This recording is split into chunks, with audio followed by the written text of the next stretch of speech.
Uaklan kattu.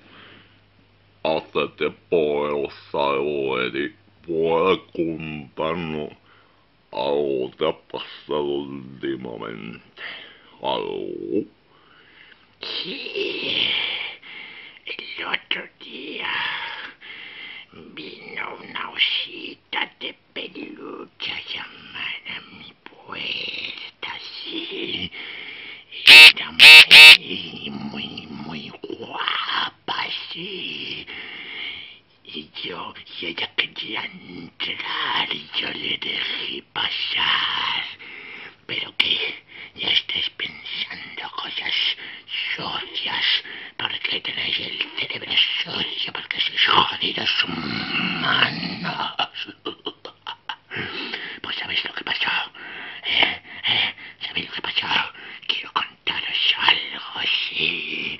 Era muy guapa, sí. Muy simpática conmigo. Me decía, Krakakator, sí, eres muy guapo. Pero yo veía que algo fallaba. Entonces yo le pregunté, a ver, osita de peluche, que es muy guapa y tiene mollón de curvas de lana fina. Le pregunté, ¿tú odias a la raza humana? Y me dijo, sí. Sí, ella me dijo, me dijo, sí. Yo de la raza humana. Pero no sé por qué algo me decía que ella mentía. Ella mentía. Le pregunté por qué odia a la raza humana, si es que la odia. Y me dijo algo así, sí, los humanos pues son muy feos pero no son tan malos al fin y al cabo. ¿Y qué?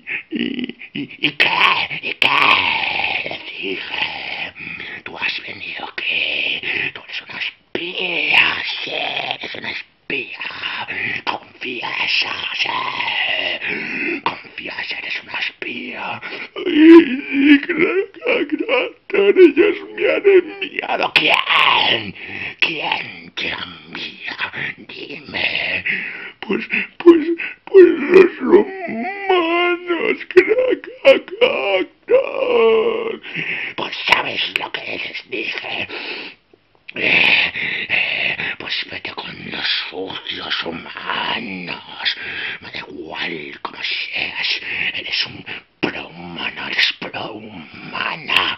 No tienes las cosas claras. Vete a pensar por ahí.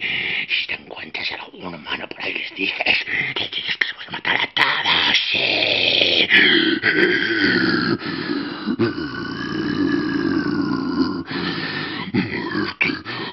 Humanos, sí.